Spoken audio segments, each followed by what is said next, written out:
और चार धाम में यात्रियों के लिए एक बात, जहां पर लगातार संख्या यात्रियों की बढ़ती जा रही है। चार धाम यात्रा पर जो यात्री आ रहे हैं, लगातार उनकी संख्या में बढ़ोतरी दर्ज की जा रही है। श्रद्धालुओं का आंकड़ा 10 लाख के पार पहुंच चुका है।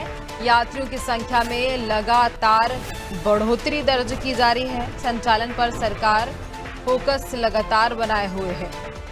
तो देखिए, चार धाम जो यात्रा चल रही है, श्रद्धालुओं की संख्या में बड़ा इजाफा देखने को मिल रहा है। लगातार यात्रियों की संख्या बढ़ती ही नजर आ रही है। श्रद्धालुओं का आंकड़ा 10 लाख के पार भी पहुंच चुका है। इसके साथ ही अगर बात करें तो यात्रियों की संख्या में लगातार बढ़ोतरी हो रही है। संचालन पर सरकार फोकस बनाए हुए है। इसी पर ज्यादा जानकारी लेंगे। सहयोगी सोनू सिंह हमारे साथ फोन लाइन पर जुड़े हुए हैं। सोनू, चार धाम यात्रा में लगातार यात्रियों की संख्या बढ़ती जा रही है। देखिए, जब से यात्रा का शुभारंभ हुआ है इस साल की, तब से लेकर अभी तक लगातार जो तीर्थ यात्री हैं उनकी संख्या में बढ़ोतरी देखी जा रही है। और गुंजन, अगर हम यात्रा करने वाले तीर्थ यात्रियों के ताजा आंकड़ों पर गौर करेंगे तो केदारनाथ में सिर्फ अभी तक 22 अप्रैल से लेके अभी तक जो है वो तकरीबन 10 लाख से ज्यादा श्रद्धालु जो हैं वो दर्शन कर चुके हैं। और ऐसे में यमुनोत्री धाम, गंगोत्री धाम, बद्रीनाथ धाम में भी लगातार तीर्थ यात्रियों की संख्या बढ़ रही। तो ऐसे में लोगों की, श्रद्धालुओं की, भक्तों की आस्था का अंदाजा लगाया जा सकता है। और सरकार लगातार जो है वो सुगम और सुरक्षित यात्रा बनाने पर फोकस बनाए हुए है। ऐसे में जो केदारनाथ धाम है, इसके साथ साथ केदारनाथ धाम के साथ साथ जो भगवान शिव के अन्य स्वरूप हैं, तुंगनाथ है, रुद्रनाथ है, मद महेश्वर है और कल्पेश्वर है, यहाँ पर भी श्रद्धालु पहुंच रहे हैं। और इसी तरह चूंकि जो भी श्रद्धालु चारधाम यात्रा करने के लिए उत्तराखंड का रुख कर रहे हैं गुंजन, वो सभी देवप्रयाग, रुद्रप्रयाग, कर्णप्रयाग, नंदप्रयाग और विष्णुप्रयाग पर भी पहुंच रहे हैं, क्योंकि ये चारधाम यात्रा वाला मार्ग है। इसके साथ साथ चूंकि लोग बड़े मनोभाव के साथ जो है वो बद्रीनाथ धाम में श्री हरि नारायण के दर्शन करने के लिए पहुंच रहे हैं।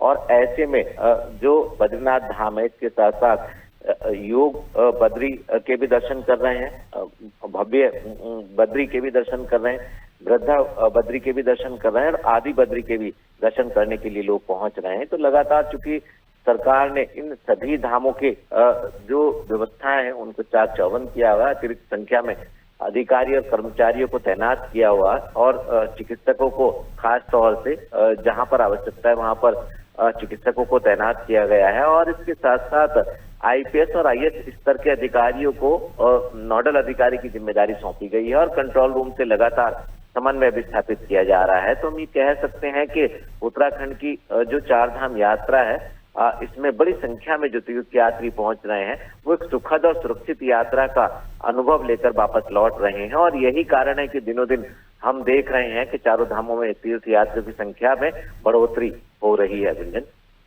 बिल्कुल सोनू, और देखिए, अगर हम बात करें तो संख्या लगातार बढ़ रही है और इससे उत्तराखंड को तो फायदा हो ही रहा है, लेकिन श्रद्धालुओं की संख्या जो बढ़ रही है, उनकी सुरक्षा के लिए क्या इंतजाम किए गए?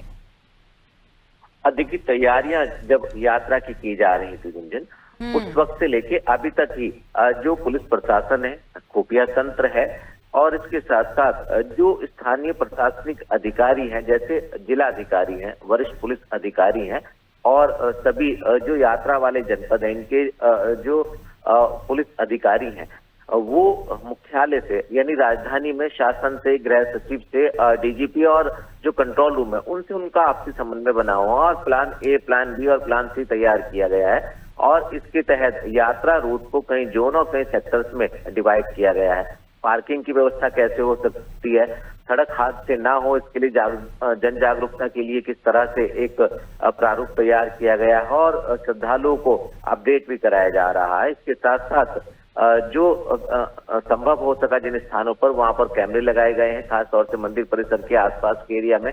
और साथ ही साथ जो है वो नियमों का अनुपालन करने के लिए भी अपील की जा रही है।